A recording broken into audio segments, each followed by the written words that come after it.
శ్రీ దత్తాయ గురవే నమః.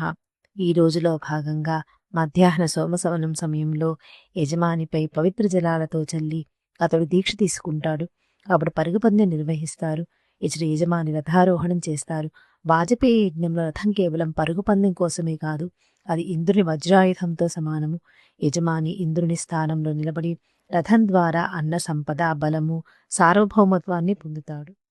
రథాన్ని దాని కాడి పట్టుకుని ప్రదక్షిణగా తిప్పి పవిత్రమైన భూమిపై నిలిపి, భూమాత, మా యజమానికి అన్న సంపదను గెలవాలి అని మంత్రపూర్వకంగా చెబుతారు.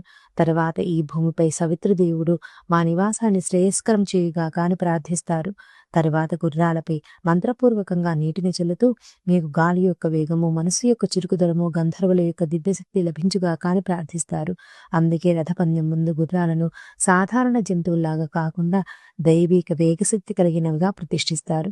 ఋత్విక్కులు గుర్రాలపై మంత్రజలం చల్లుతూ, ఇంద్రుని గుర్రాల వరి శక్తిని, అందాన్ని పొంది ఆ దేవతలు మిమ్మల్ని నడిపించి మీ కాళ్లలో అపారమైన వేగం కలిగి ఉండి ఈ యజమానికి విజయం సంపాదించి పెట్టాలి, అన్న సమృద్ధి, ఐశ్వర్యము కలగాలని, ఈ యజ్ఞంలో, ఈ సభలో విజయం తీసుకురావాలని ప్రార్థిస్తారు. తరువాత వాజపేయి యజ్ఞం చేసే యజమానికి అన్న సమృద్ధి పొందడానికి 17 పాత్రలలో పాయసం చేసి బృహస్పతికి సమర్పిస్తారు. ఆ హవిస్సు బృహస్పతికి అంకితం చేయబడుతుంది. బృహస్పతి బ్రహ్మస్వరూపుడు. మంత్రోచ్చారణతో ఆ పాయసం తయారు చేసి బృహస్పతికి సమర్పిస్తారు.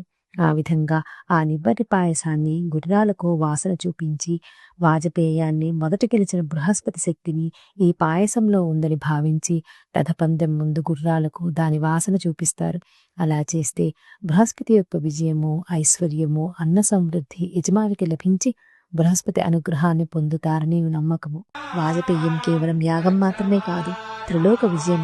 యజమాని రథపందెం నిర్వహించినప్పుడు ఈ భూలోకాన్ని జయిస్తే, యజ్ఞం నిర్వహించే బ్రహ్మాతర నాభి ఎత్తు వరకు నిలబెట్టిన రథచక్రంపై నిలబడి సామగానం చేసినప్పుడు యజమాని అంతరిక్షలోకాన్ని జయిస్తాడు.